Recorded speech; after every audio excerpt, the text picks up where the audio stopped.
अ, नमस्कार मित्रांनो, MPSC नोट्समध्ये पुन्हा आपलं स्वागत आहे.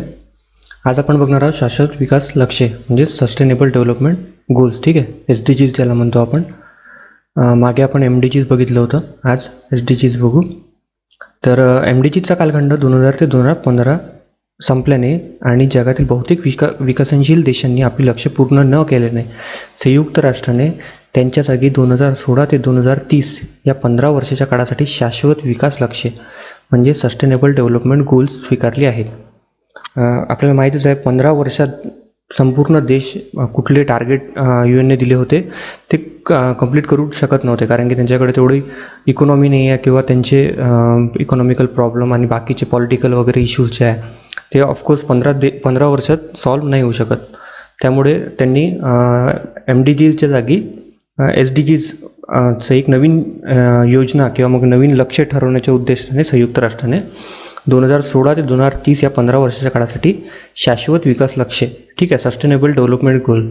सस्टेनेबल म्हणजे सर्व प्रकारचे म्हणजे सामाजिक, आर्थिक आणि म्हणजे पर्यावरण वगैरे सगळं पकडून त्याचं डेव्हलपमेंट, त्याचे गोल्स दिले देशांना. म्हणजे वेगवेगळ्या देशांना वेगवेगळे गोल्स दिले देशानुसार. ठीक आहे. तर 25 ते 27 सप्टेंबर 2015 दरम्यान न्यूयॉर्क येथे भरलेल्या संयुक्त राष्ट्र आमसभेच्या 70व्या संयुक्त राष्ट्र शाश्वत विकास शिखर परिषदेमध्ये transforming our world the 2030 agenda for sustainable development या शीर्षकाचा एक अहवाल स्वीकारण्यात आला. ठीक आहे, इथे तो अहवाल त्यांनी दिला होता, तो स्वीकारण्यात आला. त्यामध्ये संपूर्ण जगासाठी 17 शाश्वत विकास लक्ष्ये. बघा इथे लक्षात द्या, संपूर्ण जगासाठी म्हणजे प्रत्येक देशासाठी. ठीक आहे, प्रत्येक देशासाठी 17 विकास लक्ष्ये दिली आली, शाश्वत विकास लक्ष्ये स्वीकारण्यात आली. त्यांना जागतिक लक्ष्ये म्हणजे ग्लोबल गोल्स असंही म्हटले जाते. ठीक आहे, सस्टेनेबल डेव्हलपमेंटच्या वेळेस 17 जे शाश्वत विकास लक्ष्ये होती त्याला ग्लोबल गोल्स असे सुद्धा म्हटले जाते. त्यानंतर बघूया त्यांची वैशिष्ट्ये. 2012 साली भरलेल्या Rio+20, ठीक आहे, या संयुक्त राष्ट्राच्या परिषदेत द फ्युचर वी वॉन्ट, ठीक आहे, ह्या अहवालात MDGsच्या जागी SDGsचा स्वीकार करण्यात पहिल्यांदा ठरवण्यात आले. ठीक आहे. एक बघा इथे आवर कॉमन फ्युचर पण आहे, जे आय थिंक 1987 वर 1992ला आहे, त्याची वेळा चेक करून घ्या. आवर कॉमन फ्युचर आणि हे फ्युचर वी वॉन्ट, ठीक आहे, 2020 म्हणजे 2012चे आहे ते Rio+20 हे फ्युचर वी वॉन्ट आहे. ठीक आहे. या अहवालात MDGsच्या जागी SDGsचा स्वीकार करण्याचे पहिल्यांदा ठरवण्यात आले. ठीक आहे, MDGsच्या जागी SDGs म्हणजे 2012पासून त्यांची तयारी होती SDGsसाठी. ठीक आहे, जेव्हा MDGs संपणार होते त्यासाठी एक कार्यगट स्थापन करण्यात आला. 25 सप्टेंबर 2015 रोजी संयुक्त राष्ट्राच्या आमसभेने SDGsचा स्वीकार केला. ठीक आहे, 25 सप्टेंबरला ते आमसभेत स्वीकारण्यात आलं. SDGsमध्ये 17 ध्येय म्हणजे 17 गोल्स आणि 169 लक्ष्ये, ठीक आहे, टार्गेट्स यांचा समावेश होता. आता 17 ध्येय, त्याचे काही म्हणजे गोल्स, त्याचे टार्गेट्स आणि मग त्यात काही पॉईंट्स असे म्हणजे एका टार्गेटमध्ये खूप सारे पॉईंट्स येतात असे ते म्हणजे त्याचं टेबल आहे असं म्हटलं तरी चालतं किंवा स्टेप वाईज ते. ही लक्ष्ये 1 जानेवारी 2016 ते 31 डिसेंबर 2030 या 15 वर्षाच्या काळासाठी लागू राहतील. ठीक आहे, बघा हा पण 15 वर्षाचा काळ आहे, 1 जानेवारी 2016 ते 31 डिसेंबर 2030. ठीक आहे. त्यानंतर ही लक्ष्य जगातील सर्व राष्ट्रांना लागू आहेत. ठीक आहे. आता इथेच आपण बघितलं संपूर्ण जगासाठी 17 विकास लक्ष्ये, त्यांनाच जागतिक लक्ष्य असेही म्हटले जाते, म्हणून ही लक्ष्य सर्व राष्ट्रांना लागू आहेत. ही लक्ष्य दारिद्र्य, भूक, विषमता नष्ट करणे, हवामान बदल व पर्यावरण संवर्धन यासाठी कृती, आरोग्य व शिक्षणास प्रवेश सुधारणे इत्यादी बाबींशी संबंधित आहे. ठीक आहे. शाश्वत म्हटलं की त्यात सर्व आलं, पर्यावरण आलं, शिक्षण आलं, दारिद्र्य, भूक, विषमता, ठीक आहे, सर्व आलं. ठीक आहे, आरोग्य वगैरे. तर म्हणूनच त्याला शाश्वत म्हणतात. ठीक आहे, शाश्वत म्हणजे सर्व समजा. MDGs व SDGsची तुलना बघूया आपण आता.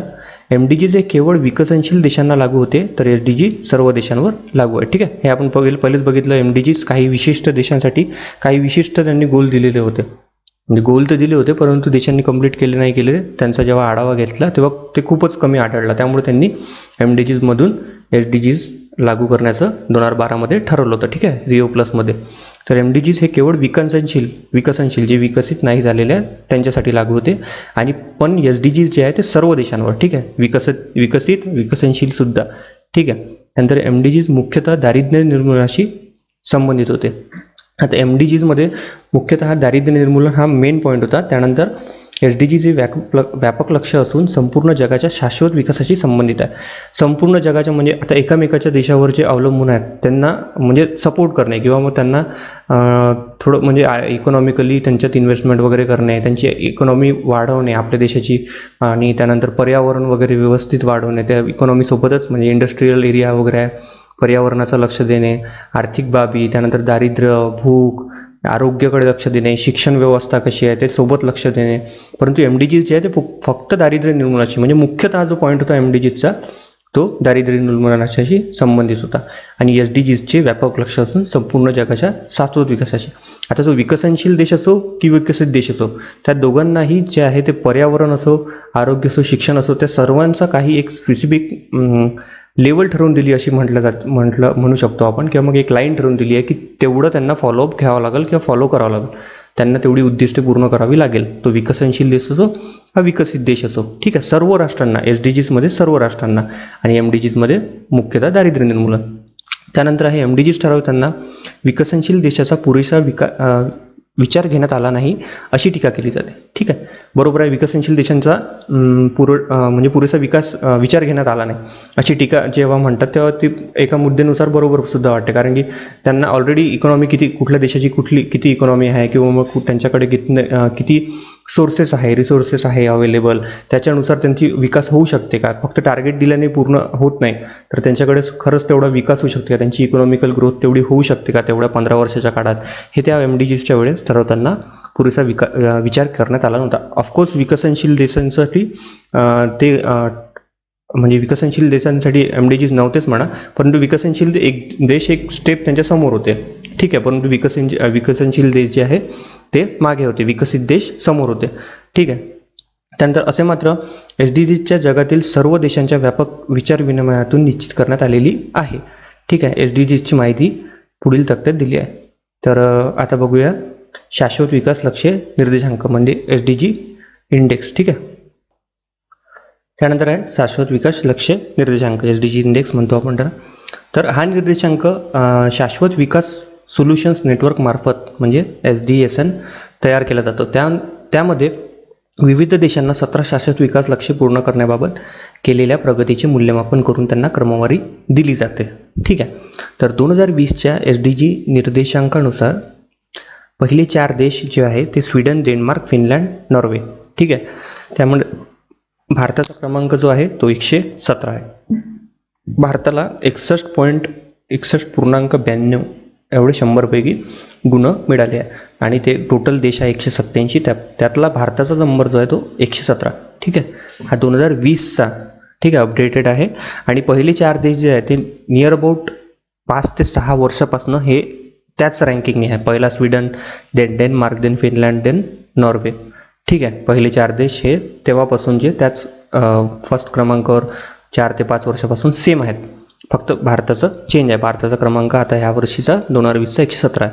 त्यानंतर विकास लक्ष्य बघूया, 17 जी कुठली होती, शाश्वत विकास लक्ष्य. ठीक आहे, तर पहिलं होतं दारिद्र्य नष्ट करणे, संपूर्ण दारिद्र्य म्हणजे नष्ट करणे. आता नष्ट करणे म्हणू शकतो आपण, परंतु हे त्यांना एक गोल दिला होता की म्हणजे दारिद्र्य नष्ट करावं. ठीक आहे, संपूर्ण दारिद्र्य नष्ट करणे हे सध्या तरी पॉसिबल नाही आहे विकसनशील देशांसाठी, कारण की त्यांचं ऑलरेडी त्यांचं इन्फ्रास्ट्रक्चर आपण काय म्हणू शकतो मराठीत, इन्फ्रास्ट्रक्चर मग पायाभूत सुविधा. ठीक आहे, पायाभूत सुविधा त्यांच्या एवढ्या डेव्हलप नाही आहे, जसं रोड प्रॉपर नाही आहे किंवा कुठे नाले वगैरे नाही आहे, कुठे बाकी त्यांचं शिक्षणाचं व्यवस्थित व्यवस्था नाही आहे, किंवा मग त्यांच्या आरोग्याची कुठे व्यवस्थित सोय म्हणजे सुविधा नाही आहे, तेवढ्या औषधा वगैरे ते अफोर्ड करते, त्यांना ते विकत घेऊ शकतात का, जेवढा पैसा कमवते त्यांना पोट भरणे प्लस आरोग्य प्लस शिक्षण ह्या सर्व गोष्टी ॲट ए टाईम करणे. त्यामुळे दारिद्र्य नष्ट करणे हा खूप मोठा प्रश्न आहे. तसा बघितलं तर संपूर्ण दारिद्र्य नष्ट करणे हा जरी गोल नसला, परंतु दारिद्र्य जेवढा होईल तेवढा नष्ट करणे, सर्व ठिकाणी सर्व स्वरूपातील दारिद्र्य नष्ट करणे. ठीक आहे, हा पहिला पॉईंट त्यांनी घेतला होता. त्यानंतर भूक नष्ट करणे. ठीक आहे, भूक नष्ट करणे, अन्न सुरक्षा व सुधारित पोषण साध्य करणे व कृषीस प्रोत्साहन देणे. ठीक आहे, भूक नष्ट करणे म्हणजे त्यांचं जनरली हंगर इंडेक्स, जसं आपल्याला माहिती आहे ग्लोबल हंगर इंडेक्स वगैरे जे आहे ते भूक कुठल्या देशात किती भूक म्हणजे त्यांना 2 वेळेचं जेवण किंवा अन्न वगैरे मिळू शकत नाही, ते किती आहेत, तेव्हा त्याचा इंडेक्स वगैरे आपण काढतो. तर ते सुद्धा इथे नष्ट करणे, म्हणजे जवळपास सर्वांना व्यवस्थित जेवण अन्न पुरल तसं त्यांना प्रोव्हाइड करणं, तेव्हा त्यालाच म्हणतात भूक नष्ट करणे. ठीक आहे, सेकंड पॉईंट झाला. त्यानंतर थर्ड पॉईंट, चांगले आरोग्य व सुस्थिती. निरामय जीवन सुनिश्चित करणे आणि सर्व वयांच्या व्यक्तीसाठी सुस्थितीत प्रोत्साहन देणे. ठीक आहे, चांगले आरोग्याच्या सुविधा वगैरे बघणे, त्यांना तेवढे त्यांना प्रोव्हाइड करणे आरोग्याच्या सुविधा सगळ्यांना किंवा सर्वांना पुरेल अशा, म्हणजे गरीबातला गरीब माणूस तिथे आरोग्य आपलं सुधारू शकेल. तसं आपले सरकारी दवाखाने वगैरे आहेत, त्याला गरीबातला गरीब माणूस जाऊ शकतो. ठीक आहे, ते वगैरे बघणे, त्याच्यासाठी चांगले आरोग्य सुधारणे हा तिसरा मुद्दा. त्यानंतर चौथा मुद्दा होता गुणवत्तेचे शिक्षण. ठीक आहे, एज्युकेशन पण मोस्ट इम्पॉर्टंट पॉईंट आहे सध्याच्या बाबतीत. सर्वसमावेशक आणि समन्यायी गुणवत्तेचे शिक्षण सुनिश्चित करणे आणि सर्वांसाठी जीवनोपरांत शिक्षणाच्या संधींना प्रोत्साहन देणे. ठीक आहे, शिक्षण जर देशाची प्रगती हवी असेल, इकॉनॉमिकली डेव्हलप जेव्हा देश होईल, त्या डेव्हलप देश कधी होईल, सध्या आपलं काय विकसनशील देश आहे, केव्हा तो डेव्हलप होईल, जेव्हा म्हणजे शिक्षण जे आहे ते 100% असेल किंवा मग नियर अबाउट 95%च्या वर असेल, तेव्हा कुठं आपला देश डेव्हलप असा आपण म्हणू शकतो. आणि शिक्षणामुळे खूप साऱ्या गोष्टी सुधारत आहेत, आरोग्याचं, त्यानंतर आपलं आरोग्य, शिक्षण, त्यानंतर साक्षरता, हे काही मुद्दे आहेत जे विकसित देशांमध्ये मेनली फोकस केले जातात. ठीक आहे, तर हे गुणवत्तेचे शिक्षण हा चौथा मुद्दा. त्यानंतर लिंग समानता. ठीक आहे, जेंडर काय म्हणतात त्याला, जेंडर इक्वॅलिटी. ठीक आहे, तर जेंडर समानता साध्य करणे व सर्व महिलांना व मुलींना सबल करणे. तर लिंग समानता हा खूप मोठा मुद्दा आहे, त्यांनी 5व्या पॉईंटवर दिलेला आहे. तर आपल्या इकडे जसं मुलींना आपण भारतमध्ये विशेषतः पहिलेच्या काळात जेव्हा मुलींना एवढा मान सन्मान मिळणं सुद्धा कठीण होतं, सध्या तरी जवळपास सर्वच डिपार्टमेंटमध्ये किंवा आपण म्हणू शकतो सर्व क्षेत्रात मुली समोर आहेत. पण पूर्वी असं नव्हतं, पूर्वी मूल आणि चूल होतं. त्यामुळं ते तोडून लिंग समानता आणणे, म्हणजे जेवढा पुरुषांचा अधिकार आहे किंवा तेवढाच अधिकार किंवा त्यांना मेहनत किंवा त्यांना पगार वगैरे तेवढा देणे, ह्या सर्व गोष्टी त्यात येते. तर लिंग समानता साध्य करणे. त्यानंतर आहे 5वा मुद्दा. त्यानंतर 6वा मुद्दा आहे स्वच्छ पेयजल व स्वच्छता. सर्वांसाठी पाण्याची उपलब्धता व शाश्वत व्यवस्थापन आणि स्वच्छता सुनिश्चित करणे. आता स्वच्छ पेयजल म्हणजे वॉटर रिसोर्सेसमध्ये येते. आपलं ड्रिंकिंग वॉटर जेव्हा ते पाणी प्यायचं वगैरे, त्या सर्व मुद्दे म्हणजे सर्वांपर्यंत पोहोचलं पाहिजे. स्वच्छ पेयजल सर्वांपर्यंत पोहोचलं पाहिजे, तो एक मुद्दा होता. आणि स्वच्छता म्हणजे साफसफाई, त्या गावातली, खेड्यातली किंवा मग शहरमध्ये साफसफाई राखणे आणि त्यांचे सगळे स्वच्छतेचे, जसं आपलं सीवेज वगैरे आहे, नाले वगैरे सगळे व्यवस्थित स्वच्छ ठेवणे. त्यानंतर आहे 7वा मुद्दा, परवडण्याजोगी व स्वच्छ ऊर्जा. ठीक आहे, सर्वाधिक परवडण्याजोग्या विश्वासार्ह शाश्वत व आधुनिक ऊर्जेची उपलब्धता सुनिश्चित करणे. ठीक आहे, परवडण्याजोगी म्हणजे कमीत कमी रेटमध्ये इलेक्ट्रिसिटी वगैरे प्रोव्हाइड करणे आणि शाश्वत म्हणजे सस्टेनेबल जसं रिसोर्सेस आहेत, जसं सौर ऊर्जा वगैरे, पवन ऊर्जा, याचा उपयोग जास्तीत जास्त करणे. ठीक आहे, त्यानंतर आहे 8वा मुद्दा, चांगली कार्यस्थिती आणि आर्थिक वृद्धी. सर्वांसाठी सर्वसमावेशक व शाश्वत आर्थिक वृद्धी, पूर्ण व उत्पादक रोजगार आणि चांगली कार्यस्थिती यांना प्रोत्साहन देणे. ठीक आहे, चांगली कार्यस्थिती आणि आर्थिक वृद्धी. तर आर्थिक वृद्धी हा खूप मोठा मुद्दा आहे. त्या सगळ्यात मेन मुद्दा त्याच्यासाठी आहे उत्पादक रोजगार. म्हणजे रोजगार हा खूप मोठा एम्प्लॉयमेंट त्यांना तिथे वाढवणे, त्या देशात किंवा मग जिथे सस्टेनेबल डेव्हलपमेंट गोल्समध्ये 8वा मुद्दा दिला आहे. तर त्या सर्व देशात एम्प्लॉयमेंट, रोजगार वाढवणे आणि चांगला रोजगार देणे त्यांना. आणि शाश्वत आर्थिक वृद्धी म्हणजे तिथे एक चेन टाईप म्हणू शकतो, त्याच्यानुसार आपण म्हणजे शाश्वत, त्याला परफेक्टली मिळणे, सगळ्या गोष्टी व्यवस्थित पाहून, सगळ्या गोष्टी व्यवस्थित एम्प्लॉयमेंट, रोजगार वगैरे सगळं व्यवस्थित देणे. जसं एकामेकावर अवलंबून न राहता, म्हणजे शाश्वत ते रोजगार चांगला देणे. ठीक आहे, त्यानंतर आहे 9वा मुद्दा, उद्योग, नवाचार आणि पायाभूत संरचना. सक्षम पायाभूत संरचनेची बांधणी करणे. ठीक आहे, सर्वसमावेशक आणि शाश्वत औद्योगिकीकरणास प्रोत्साहन देणे आणि नवाचारास प्रोत्साहन देणे. ठीक आहे, उद्योग, नवाचार आणि पायाभूत संरचना म्हणजे इन्फ्रास्ट्रक्चर. ठीक आहे. तर उद्योग बिझनेस वगैरे वाढवणे, त्यानंतर नवीन काही बिझनेस इंडस्ट्री वगैरे टाकणे, त्यात काही नवीन टेक्नॉलॉजी वगैरे इन्व्हॉल्व करणे, त्यानंतर इन्फ्रास्ट्रक्चर वगैरे व्यवस्थित करणे, जिथे इंडस्ट्रियल एरिया वगैरे आहे तिथे सगळ्या गोष्टी व्यवस्थित करणे. इंडस्ट्रियल एरियामुळेच ते रोजगार उत्पादक वगैरे जास्त होऊ शकतो. ठीक आहे. म्हणजे 9व्या पॉईंटमध्ये नियर अबाउट आर्थिक वृद्धीचा पॉईंट 8वा मुद्दा हा आलेला आहे, उद्योग नवाचार आणि पायाभूत संरचना. त्यानंतर आहे 10वा मुद्दा विषमता कमी करणे, देशादेशांमधील तसेच देशांतर्गत विषमता कमी करणे. ठीक आहे. आता विषमता कमी करणे म्हणजे वेगवेगळ्या जे म्हणजे काय म्हणू शकतो आपण त्याला, संस्थांमध्ये जे द्वेष आहे ते वगैरे सगळे एका ठिकाणी ठेवून विषमता कमी करणे आणि सर्वांचा विकास करणे. ठीक आहे. ते एक दुसऱ्या देशांमध्ये जे भांडण वगैरे राहते ते न बघता देशांची प्रगती पाहणे आणि विकासास एकमेकास सहाय्य करणे, तसंच विषमता कमी करणे या मुद्द्यामध्ये. त्यानंतर 11वा मुद्दा शाश्वत शहरे व समुदाय, सर्वसमावेशक सुरक्षित सक्षम आणि शाश्वत शहरे आणि मानवी वस्त्यांनी निर्मिती करणे.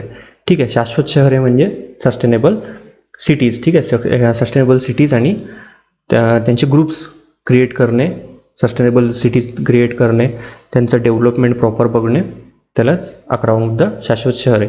ठीक आहे. त्यानंतर आहे जबाबदार उपभोग व उत्पादन, शाश्वत उपभोग आणि उत्पादन पद्धती सुनिश्चित करणे. शाश्वत उपभोग म्हणजेच एन्व्हायरमेंट म्हणजे पर्यावरणाशी निगडीत, ज्याला पर्यावरणाला त्रास न होता किंवा मग त्याचा दुरुपयोग न करता पर्यावरणाचा त्याचा उपभोग घेणे आणि उत्पादन त्याच दृष्टिकोनातून घेणे, जेणेकरून पर्यावरणाला काही नुकसान होणार नाही. ठीक आहे. हा मुद्दा सस्टेनेबलमध्ये जनरली येतो.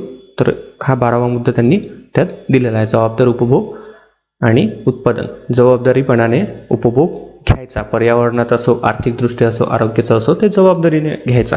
त्यानंतर आहे 13वा मुद्दा हवामान कृती. ठीक आहे. हा पण पर्यावरणाचाच भाग आहे. हवामान बदल आणि त्यांच्या परिणामांचा सामना करण्यासाठी त्वरित कृती करणे. ठीक आहे. त्वरित कृती करणे म्हणजे हवामान जर बदल झाला किंवा त्यांचे परिणाम जे असेल त्याच्याबद्दल फास्टली स्टेप घेणे, जेणेकरून पर्यावरणाची हानी वगैरे होणार नाही आणि त्यानुसार हवामानात बदलसुद्धा होणार नाही. आपल्याला एल निनो, ला निनो वगैरे माहिती आहे, जे पर्यावरणाचे मोठे म्हणजे चेंजेस आहे, जे दर 5-6 वर्षांनी समजा चेंजेस होत राहतात आणि त्यामुळे वादळे वगैरे येण्याचे चान्सेस जास्त राहते. मान्सून वगैरे जे आहे ते सुद्धा हवामान वगैरेवरच आहे. त्यासाठी एल निनो, ला निनो हे खूप इफेक्टिव्ह आहे आणि ते जेव्हा झाडे कमी होतात तेव्हा पाऊस वगैरे सुद्धा कमी होईल असं ते, आणि टेम्परेचर वाढेल, ग्लोबल वॉर्मिंग वगैरे त्यात येते. त्यामुळे तिथं 13वा मुद्दा दिला आहे, हवामान कृती. त्यानंतर पाण्याखालील जीवन. ठीक आहे. शाश्वत विकास, महासागर, समुद्र आणि सागर संसाधने यांचे संवर्धन करणे व शाश्वत वापर करणे. आता सागरी संसाधने कुठली आहे तर फिश वगैरे झाले, त्यानंतर पेट्रोलियम वगैरेचे जे खाणी आहेत त्या तिथे आढळतात. ठीक आहे. सागर किनाऱ्यावर तेलाचे साठे वगैरे आढळतात. तिथे तेलाचे साठे वगैरे जेव्हा तेव्हा जर एखाद्या तेलाच्या साठ्यावर लिकेज वगैरे झाला तर तिथल्या खूप साऱ्या मोठ्या सागरी जीवनावर परिणाम पडतो त्याचा. तो खूप मोठा एरिया, ते सूर्यकिरण त्यांच्याकडे व्यवस्थित पोहोचत नाही, ऑक्सिजन वगैरे मिळत नाही, त्यामुळे तो एरिया खूप मोठा त्याचा. तर ते सगळं लक्षात ठेवून पाण्याखालचं जीवन सर्व लक्षात ठेवून, सर्व घातक जे आहे ते त्यांच्यापासून दूर ठेवून, त्यांचासुद्धा त्यांना व्यवस्थितरित्या त्यांच्या यूज करून हे सगळं म्हणजे संवर्धन वगैरे करणे त्याचे, आणि त्याचा शाश्वत वापर करणे. जेवढं पाहिजे तेवढा, ना जास्त काढायचं ना कमी, तर जेवढं व्यवस्थित वाटेल तेवढं त्याचा उपयोग करणे. ते one of the most important point आहे, पाण्याखालील जीवन, हवामान कृती वगैरे. त्यानंतर आहे 15वा मुद्दा जमिनीवरील जीवन. ठीक आहे. भूपृष्ठीय परिसंस्थांचे संरक्षण, त्यानंतर पुनर्स्थापन व शाश्वत वापरास प्रोत्साहन, वनांचे शाश्वत व्यवस्थापन, वाळवंटीकरणाचा सामना आणि भूमिऱ्हास थांबवणे व वित्कृमित करणे आणि जैवविविधतेचा ऱ्हास थांबवणे. ठीक आहे. तर जैवविविधतेचा ऱ्हास थांबवणे, तर आपलं इकोटोन माहिती आहे, इकोटोन तो जे हे राहते, ते 2 जे विविध परिसर राहतात त्यांचं मिश्रणाचा जो भाग राहतो त्याला इकोटोन जनरली आपण म्हणतो. तर ते इकोटोनमध्ये विविध प्रकारच्या फुलं वगैरे, म्हणजे अनियमित प्रकारचे फुल वगैरे तिथे उगवते, किंवा मग त्यांना म्हणू शकतो आपण नवीन एका गोष्टीचा उदय वगैरे होतो त्या ठिकाणी. तर त्यांचा वगैरे त्यांचा ऱ्हास थांबवणे, त्यांचं जे आहे ते त्यांना संपवण्यापासून किंवा मग त्यांच्या व्यवस्थित त्यांच्याकडे लक्ष देणे, त्यांना पाणी वगैरे व्यवस्थित बघणे, भूपृष्ठीय परिसंस्थांचे संरक्षण करणे, जिथे जंगल वगैरेची जास्त कटाई न होऊ देणे, नंतर पुनर्स्थापनाच्या वेळेस व्यवस्थित इकॉनॉमिकली ते बघणे, त्यानंतर वनांचे शाश्वत व्यवस्थापन, वन कुठले आहे त्यातले 3 जे प्रकार राहते, त्यानंतर गाभा वगैरे राहते, तिथं झाडे वगैरे तोडीस मनाई राहते ते वगैरे बघणे, त्याची व्यवस्थित बाउंड्री वगैरे हे करणे. तर जमिनीवरील सर्व जे जीवन आहे प्राण्यांचं, माणसांचं आणि सर्वांचं जवळपास ते त्यांच्यावर व्यवस्थित लक्ष ठेवणे आणि त्यांचे संरक्षण वगैरे करणे. ठीक आहे. तर हा 15वा मुद्दा. त्यानंतर 16वा मुद्दा आहे शांतता, न्याय व मजबूत संस्था. शाश्वत विकासासाठी शांततापूर्व व समावेशक समाजास प्रोत्साहन देणे, सर्वांना न्यायास प्रवेश उपलब्ध करून देणे आणि सर्व स्तरांवर प्रभावी, जबाबदार आणि सर्वसमावेशक संस्थांची बांधणी करणे. ठीक आहे. तर शाश्वत विकासासाठी शांततापूर्वक व समावेशक समाजास प्रोत्साहन देणे, सर्वांना न्यायास प्रवेश उपलब्ध करून देणे आणि सर्व स्तरांवर प्रभावी, जबाबदारी, सर्वसमावेशक संस्थांची बांधणी करणे. आता यात शांतता, न्याय आणि मजबूत संस्था हे 3 मुद्दे 16व्या मुद्द्यात दिलेले आहेत. शांतता विकासासाठी म्हणजे जर देशांचे भांडण वगैरे असेल किंवा मग कुठल्या प्रदेशांचे भांडण, 2 राज्यांचे वगैरे, ते शांततापूर्वक सॉल्व्ह करणे शाश्वत विकासासाठी, म्हणजे आपल्या दोघांनाही ज्यांचा आर्थिक फायदा वगैरे होईल तशा विकासासाठी ते शांततापूर्ण सोडवणे. त्यानंतर सर्वांना न्याय व्यवस्थित देणे, त्यानंतर जे सर्व स्तरांवरील प्रभावी, जबाबदार न्याय वगैरे उपलब्ध करून देणे कमीत कमी किमतीत, आणि त्यानंतर मजबूत संस्था वगैरे बांधणे जेणेकरून आपल्या याचा सस्टेनेबल डेव्हलपमेंट होईल. त्यानंतर आहे 17वा मुद्दा लक्ष्यपूर्तीसाठी भागीदारी. शाश्वत विकासासाठी अंमलबजावणीच्या पद्धतींचे बळकटीकरण करणे आणि जागतिक भागीदारीस नवचैतन्य देणे. ठीक आहे. लक्ष्यपूर्तीसाठी भागीदारी. आता जे गोल दिलेले आहे आपल्याला 17 गोल दिले, त्याच्यासाठी आपलं सर्वांना जे आहे ते एकमेकांच्यावर अवलंबून, सर्व देश एकमेकांवर अवलंबून आहे. तर त्याच्यासाठी आपले काय म्हणते त्याला भागीदारी करणं आहे. ठीक आहे. तर लक्ष्यपूर्तीसाठी भागीदारी करणे, काही आर्थिक वाढीसाठी एकमेकांना सहाय्य देणे, किंवा मग जर काही जसं आता भारत जे आहे ते 50% अबाव फार्मर्सच्यावर त्यांचं एम्प्लॉयमेंट त्याच्यावर अवलंबून आहे. ठीक आहे, भारताची. तर मग फार्मरचे जे फूड्स वगैरे आहे तो सप्लाय दुसऱ्या देशाकडे देणे, ज्यांच्याकडे फार्मसीमध्ये किंवा फार्मिंग अशी सॉईल नाही आहे, किंवा म्हणजे त्यांच्याकडे माती वगैरे नाही आहे शेती वगैरे करण्यासाठी, जसं सौदी अरेबिया वगैरे झालं, त्या प्रदेशात प्रॉपर फूड वगैरे प्रोव्हाइड करणे आणि त्याच्याकडून दुसरा काही हे घेणे, जसं तेल वगैरे घेणे झालं. तर याला काय झालं, हे म्हणजे भागीदारी झाली लक्ष्यपूर्तीसाठी, जेणेकरून आपलं अन्न तिथे जाईल, म्हणजे जास्त हे आहे ते, आणि त्यांच्याकडनं पेट्रोलियम साठासुद्धा आपल्याला मिळेल. तर हे लक्ष्यपूर्तीसाठी भागीदारी, यांनी आपला आर्थिक वाढसुद्धा होईल. म्हणजे 2 ते 3 मुद्दे यात कव्हर होते. पर्यावरण संरक्षणसुद्धा होते, त्यानंतर प्रॉपर त्यासाठी म्हणजे आर्थिक वाढसुद्धा होते. आर्थिक वाढ झाली की शैक्षणिक क्षेत्रात आणि आरोग्य क्षेत्रात वाढ होते. असं मग 17व्या लक्ष्यामध्ये त्यांनी लक्ष्यपूर्तीसाठी भागीदारी हा मुद्दा दिलेला आहे. तर आज आपण 17 मुद्दे बघितले, म्हणजे शाश्वत लक्ष्य, सस्टेन डेव्हलपमेंट गोल्स जे आहे ते MDGs नंतरचे पूर्ण म्हणजे 17 बघितले. तर व्हिडिओ बघितल्याबद्दल धन्यवाद. जर आवडला असेल तर लाईक करा आणि थँक्यू.